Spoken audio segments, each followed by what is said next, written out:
Hey traders, this is Cousin Benny coming to you on May the 18th with a look at Patriot Coal, which we traded the past 2 days off of this lower trend line and 200 EMA.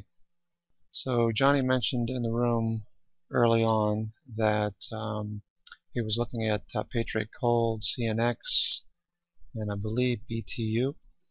I took the opportunity, I saw this oversold stochastics and said, I'm not going to wait. I went into it, and then we got this nice stochastic move here and a move up into the close.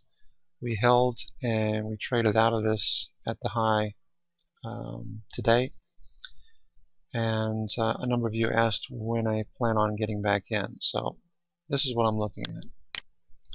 First of all, 60-minute, we were looking at the 23 level as resistance. We had 23 as the location of the 100 EMA. We had these two EMAs converging, and as you can see, we tested that and moved back off of it. Doesn't mean we won't continue higher with stochastics in the position that it's in. Just means that that was my target. Okay, so we got that. Going to the 30-minute, we can see very clearly that area of resistance. So what I'm looking for is this EMA to roll back down to a location similar to what we had here to get another continuation move up. Now I fully expect that we may embed here, and we won't get a chance until perhaps we hit the 200 EMA on the 30-minute. Let's look at the 15. 15, you can see this EMA right up here too, which served as resistance on the 15-minute. So that's what I'm looking at. I would have liked to see this shorter EMA come up through the 200 EMA like Kaneko was talking about today.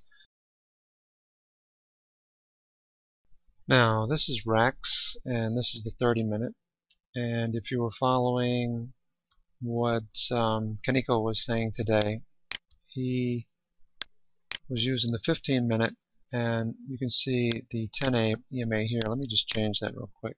I'd rather have a quicker mover, the 8 EMA.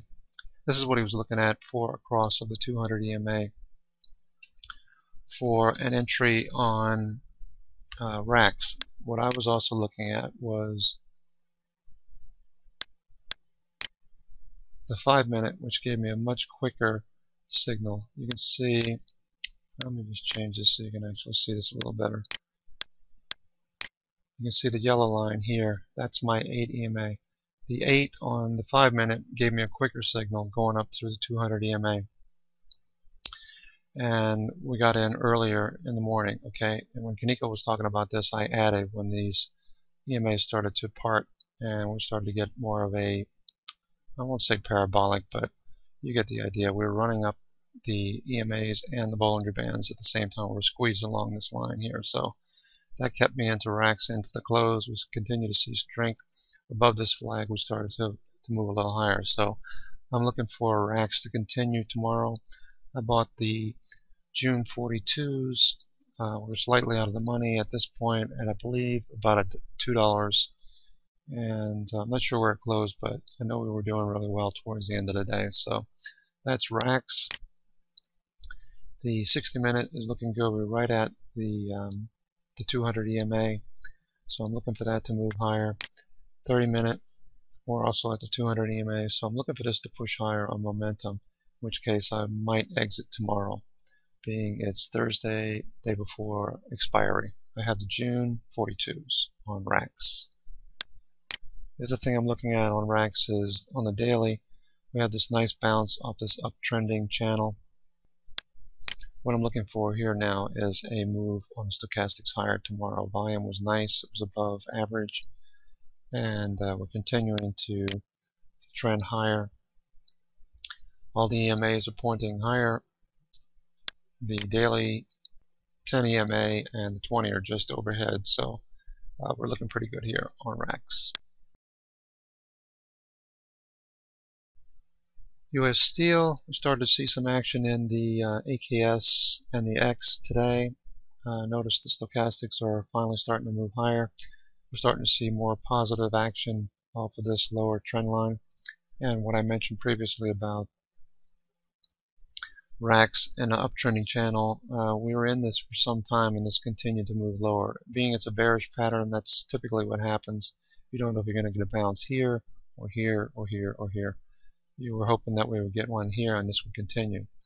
But I don't even think we're in the trade at this point. I think we got in on this candle right here. So we've been in this for a few days. Looking for this action to move higher and get a move back up to the upper trend line, in which case I'll take X off and maybe look for a break higher out of this pattern. So we're about 75% into this pattern, so I'd look for this to break out to the upside at some point. Okay, that's X. Now TLT, we had the calls on this one and did quite well on the June 95s. Made about 50 cents on 10 calls, so that was a nice profit. We traded up above this upper trend line, and I guess we can readjust this now that we have this pivot. Okay, so that's what I'm looking at here. Stochastics are overbought. I'd like to see this get back down to the oversold area on the 30-minute, okay, which we are. Hourly, we're oversold, but the daily, we need this to move back down. I don't see with the S&P moving higher that TLT is going to get into a position for a good setup until maybe we get back down to the 200 EMA. So that's what I'm watching right now. No loss if I don't get back into this anytime soon. I think TLT is going to move higher through the summer months. Okay. Again, this is Cousin Vinny coming to you with a few setups, things that we've been trading. Remember to join us in the room. Remember to take profits, and we'll see you in the room. Take care.